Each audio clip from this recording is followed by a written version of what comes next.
Ideme doprava, otočíme.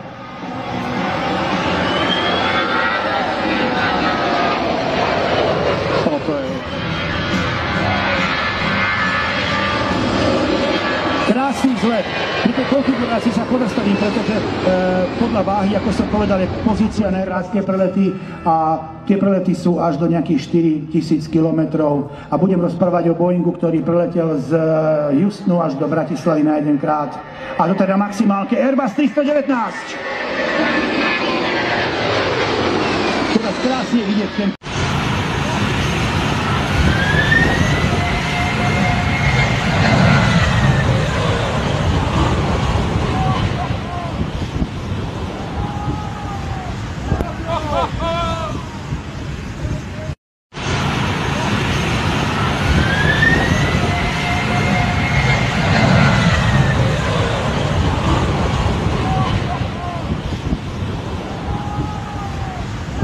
Oh!